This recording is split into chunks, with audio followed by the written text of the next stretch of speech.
Boa tarde, sétimo ano. Vamos lá, né, para mais uma aula, onde essa aula de hoje a gente vai trabalhar, né, uma revisão aí do capítulo 3, né?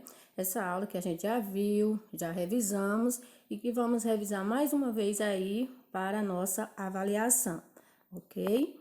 Então, nesse capítulo aí, a gente estudou sobre a população brasileira, né? Vimos os principais aspectos aí da formação da população brasileira. Então, de início aí, em relação à densidade demográfica da população brasileira, observando aí o mapa, né, do Brasil, percebemos que tem áreas aí, né, regiões bastante povoadas, né, com uma densidade demográfica bem concentrada. Já tem outras regiões que a concentração populacional é bem menor, como por exemplo aí região norte, né? A região norte, a concentração populacional é bem menor em relação à região sudeste, né? Esse amarelo mais claro aí mostra, né, as áreas onde a concentração populacional é menor. E esse amarelo mais escuro aí representa, né, as regiões que possuem uma maior concentração populacional.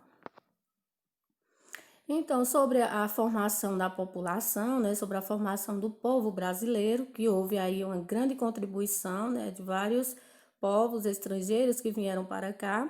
Então, temos aí, para início, povos, né? O que são povos? O que a gente diria que seria o conceito? Então, pode ser, né, definido como conjunto de pessoas que são ligadas, né, por uma origem, por uma língua, tradições, costumes e um passado, né, ou seja, sua história. Então, esses povos aí, né, vai ser esse conjunto de pessoas que vão estar ligados por algum desses aspectos, né? Seja a língua, seja a tradição, seja o costume, ou seja mesmo sua história do passado. Então, podemos dizer que os brasileiros, né, são caracterizados como povos a partir das misturas de diferentes etnias. E o que são essas etnias? Né? São as raças, as diferentes raças que existem. Né? Então, a formação do povo brasileiro foi a partir da mistura dessas diferentes etnias, onde aí, né, surgiu aí a miscigenação. Então, a população brasileira, né, formada por uma miscigenação, ou seja, a mistura de raças, né, onde houve aí o contato, né, do europeu com o indígena, né, e o africano, onde deu todo o surgimento aí do povo brasileiro.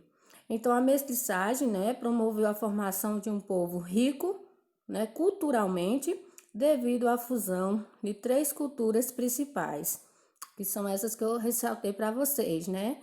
O branco, o indígena e o africano. Então, com o passar do tempo, os frutos, né, da mistura de etnias foram criando raízes no Brasil, né, desenvolvendo aí uma cultura própria.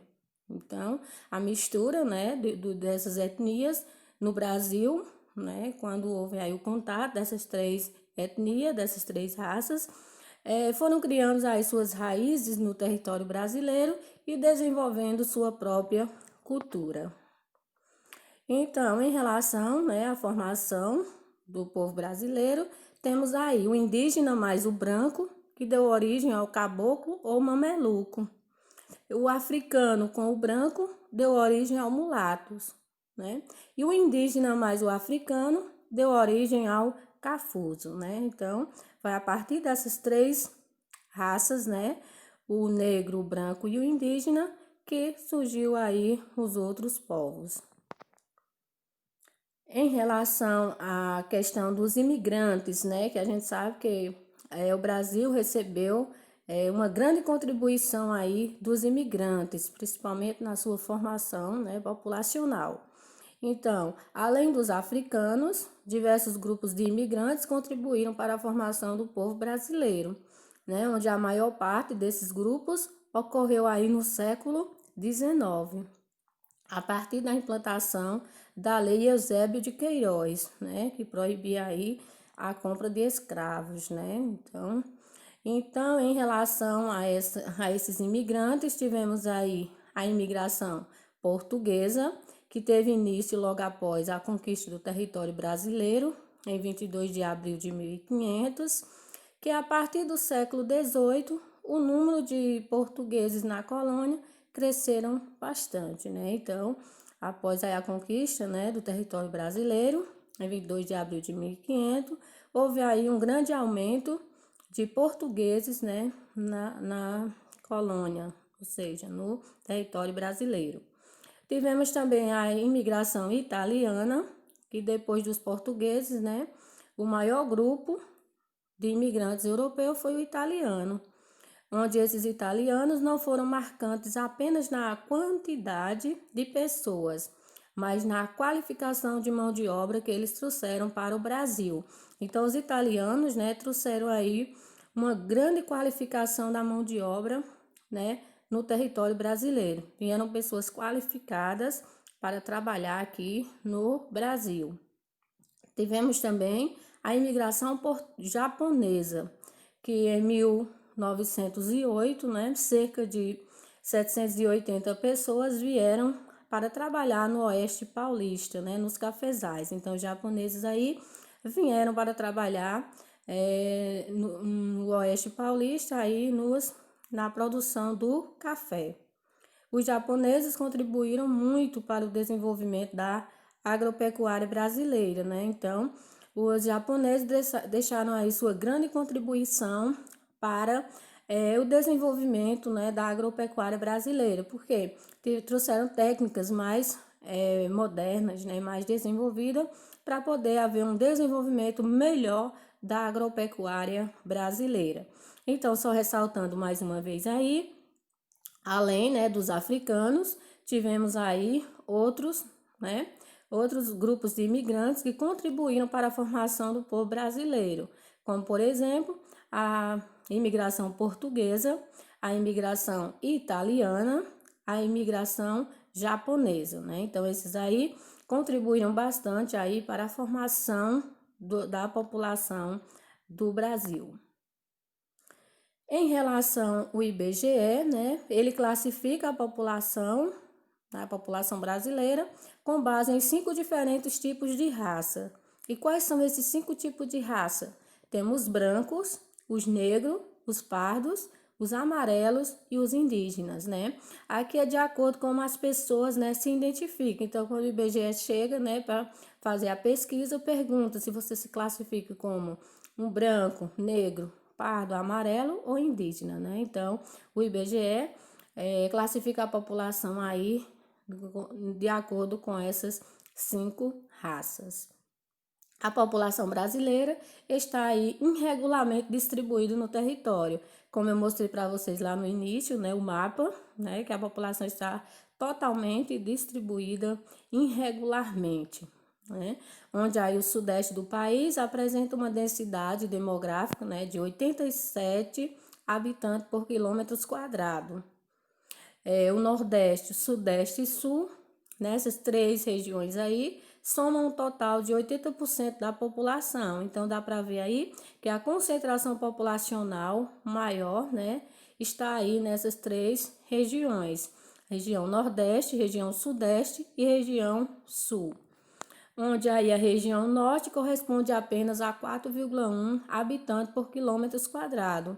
E o Centro-Oeste, apenas 8,7 habitantes por quilômetros quadrados, né? Então, há uma grande desigualdade em relação à distribuição da população, onde possui região com uma concentração bem maior e outras regiões com uma concentração bem menor. Estima-se que em 1550, a população brasileira, né, com exceção dos indígenas, era de 15 mil habitantes, né? E aí, no final do século XIX até a década de 1920, o crescimento da população foi marcado, né, pela entrada de imigrantes, né? Então, quando foi aí no século XIX, houve aí um grande crescimento, né, da população, marcada pela entrada de imigrantes, onde houve aí uma explosão demográfica. E o que é essa explosão demográfica? Grande crescimento populacional. Então, houve aí um grande crescimento da população brasileira, que ficou conhecida como explosão demográfica. Temos umas pirâmides, né, aqui mostrando a distribuição da população, né, em relação à idade, né, ao sexo e à idade. Então, temos aí, prestem bem atenção nesses 3 tipos de pirâmides, certo, gente? A primeira representa aí o Brasil criança. Por que representa aí o Brasil criança? Preste atenção na base da pirâmide. Essa base, ela está bem mais larga que o topo, né? Então, essa base aí representa as crianças, ok? Já a segunda representa aí o Brasil jovem. Então, já há uma diferença da primeira para a segunda, onde aí a base ela já não está tão larga quanto a primeira. O que vai estar mais largo aí é o meio da pirâmide, né? Esse meio da pirâmide aí representa a população jovem, certo? E a última representa o Brasil adulto, né? Essa última aí, veja que ela está totalmente diferente da primeira e também da segunda, né? Por quê? Houve uma diminuição aí da população, né? Das crianças. Também houve um crescimento do Brasil jovem, que é o meio da pirâmide, e o topo acima, essa partezinha de cima, que representa aí o Brasil adulto, né? Então, o topo aí está bem mais largo do que na primeira e na segunda. Então, observem aí direitinho para vocês entenderem a diferença de cada uma das pirâmides. A primeira representa aí as crianças, né? O Brasil, criança, a base bem mais larga. A segunda representa o Brasil jovem, onde vai ter aí o meio da pirâmide bem mais largo, que representa a população jovem. E a terceira representa aí o Brasil adulto, né? Onde o topo da pirâmide está mais largo, né? Então, tá aí os 3 tipos de pirâmide para vocês entenderem aí a distribuição da população. Em relação, né, a esse crescimento da população, há alguns fatores relacionados, como, por exemplo, a taxa de natalidade, que indica o número de nascimentos por 1.000 habitantes no período de um ano, né? Então, a taxa de natalidade representa a quantidade de pessoas, né, que nasceram aí no período de um ano. A taxa de mortalidade corresponde ao número de óbitos anuais por 1.000 habitantes, né? Então, a taxa de mortalidade corresponde aí ao número de óbitos ocorridos, né, anualmente. Expectativa de vida, né, que trata-se do número médio de ano que a população de um país viverá. Então, a expectativa de vida, né, a quantidade de anos, né, que uma pessoa, que a população, né, de um país viverá. Aqui no Brasil já cresceu bastante nessa expectativa de vida. Antes era de 45, 50 anos, né? Hoje essa expectativa de vida já chega aí a 75 anos, né? Então isso aí foi devido a quê? Devido a um melhor acompanhamento na medicina, né? Então isso aí ajudou bastante na expectativa de vida. Crescimento vegetativo ou natural. O que é isso? É a diferença entre a taxa de natalidade e a taxa de mortalidade. E também temos aí a taxa de fecundidade, que consiste em uma estimativa do número médio, né, de filhos que uma mulher tem ao longo da vida. Êxodo rural, né, que é um termo aí bastante conhecido, que é o deslocamento ou migração de trabalhadores que vão em direção aos centros urbanos, ou seja, êxodo rural é o deslocamento das pessoas do campo para a cidade. Então, com esse crescimento da população aí, o governo, né, preocupado com esse grande número de habitantes, tomou medidas para diminuir as taxas de natalidade, como, por exemplo, aí os métodos contraceptivos, né, planejamento familiar. Então, aí foram algumas das medidas tomadas pelo governo para amenizar, né, para diminuir o número de habitantes, o número de nascimentos. O Brasil, né, ultrapassou aí a marca dos 207 milhões de habitantes no ano de 2018. Apesar da diminuição das taxas do crescimento vegetativo, o país apresenta índice acima da média, somos o quinto maior país em população, né? Então, dá para ver aí, né, um mapa ao lado mostrando que o Brasil possui uma população bem acima, né, com índice acima da média, ou seja, possui uma grande concentração populacional, certo? Gente, sobre esse capítulo, esses são os principais pontos, né? Que é que a gente ressaltou, que a gente revisou mais uma vez. Essa é a primeira parte do nosso conteúdo da avaliação. Teremos ainda mais uma aula para complementar todo o conteúdo, ok? Espero que tenham entendido e até a próxima aula.